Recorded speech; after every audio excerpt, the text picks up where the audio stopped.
महाराजांचा। मित्रांनो, आज मला आपल्या देशात आपल्या घरी येऊन 1 महिना पूर्ण झालेला आहे। मागच्या 1 महिन्यापासून देशभरात फिरलो आणि मागच्या 16 दिवसापासून आम्ही जंतर मंतरवर बसलेलो आहे।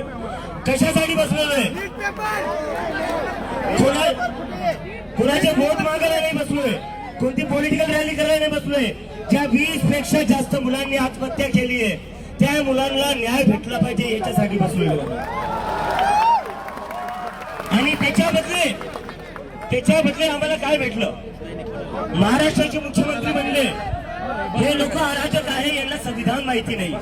संविधान हातात घेऊन चालतोय आणि सोबतच असणारे मुख्यमंत्री साहेबांना विचारायचंय, सकाळी 5 वाजता संविधानात पुढे लिहिलं होतं की शपथ घेऊ शकता।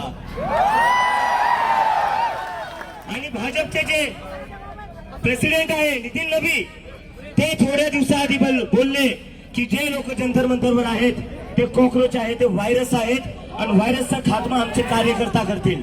ते या देशात जेव्हा जेव्हा मुलं विद्यार्थी परीक्षेचा मुद्दा उठवतात, बेरोजगारीचा मुद्दा उठवतात, त्यांना हे सरकार व्हायरस म्हणून बघते। तर या सरकारला मला फक्त एकच सांगायचं, आम्ही व्हायरस नाही, आम्ही वॅक्सिन आहे। आम्ही व्हायरस नाहीये, व्हायरस तुम्ही लोक आहे ज्यांनी पूर्ण कीड लावून ठेवली या देशाच्या एज्युकेशन सिस्टमला। धर्मेंद्र प्रधान ते थोड्या दिवसाआधी बोलले जे लोक जंतर मंतरवर बसलेले ते दहशतगर्द्यां, ते आतंकवाद्यांची बी टीम आहे। धर्मेंद्र प्रधानला मला म्हणायचंय आमच्यामुळं पेपर फुटी नाही झाली आहे, आमच्यामुळं कोणी जीव नाही दिलेला आहे, तुमच्यामुळं 20 पेक्षा जास्त मुलांनी जीव दिलेला आहे। तर जर आतंकवादी कोणी आहे तर धर्मेंद्र प्रधान आहे। तुमच्यामुळे लोकांचे जीव गेलेले आहेत। आणि मी आज सकाळी दिल्लीवर आलोय, आता लगेच हा कार्यक्रम झाला की मी दिल्लीला वापस चाललोय, कारण की हे आमचं जे दिल्लीतलं आंदोलन आहे ते धर्मेंद्र प्रधानचा राजीनामा झाल्याशिवाय आम्ही वापस घेणार नाही। आणि हे फक्त नीट साठीच नाहीये, गैरसमज करून घेऊ नका। फक्त नीट साठी नाही, नीटच्या मुलांची आत्महत्या झालेल्या आहे त्यामुळे आम्ही त्यांचा आवाज उठवतोय। पण देशाची सगळी शिक्षण व्यवस्था एकंदरीत कोलांडली आहे, आपली पूर्ण कोलॅप्स झालेली आहे, ती सुधारवण्याची सुरुवात आहे। आणि सोनम वांगचुक सरांचा मी एक मेसेज घेऊन आलोय। सरांना काल मी सांगितलं होतं, काल मी माझ्या घरी चाललोय, छत्रपती संभाजीनगरला चाललोय, तर सर म्हणलेले चाललाय तर अजून लोकांना घेऊन या। तो कोण कोण येणार आहे इथून? कोण जंतर मंतरला येणार आहे, दिल्लीला येणार आहे? आपण दरवेळेस असतो दिल्लीचेही तख्त राखतो महाराष्ट्र माझा, म्हणतो की म्हणतो। तर आता वेळ आलेली आहे, जंतर मंतरवर या देशाचा युवा, या देशाचा विद्यार्थी एकत्र येत आहे। तर आपल्या सगळ्यांची जबाबदारी आहे जंतर मंतरला यायचंय आणि आंदोलनाला अजून मजबूती द्यायची आहे। महाराष्ट्राच्या मुलांशिवाय आणि छत्रपती संभाजीनगर शिवाय हे आंदोलन पुढे जाणार नाही।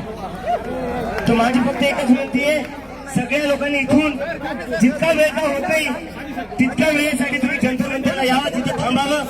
देश बदलायचा आहे, आपल्याला सिस्टम बदलायचा आहे आणि देश आणि सिस्टम फक्त या देशातला युवा बदलू शकतो।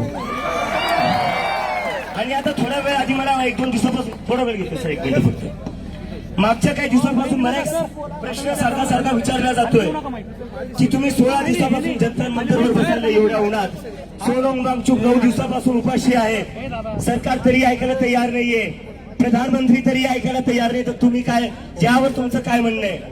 तर माझ्या मनात प्रश्न येतो, जर देशाचे प्रधानमंत्री आपलं नाही ऐकणार तर कोणाचं ऐकणार? डोनाल्ड ट्रम्पचं ऐकणार का?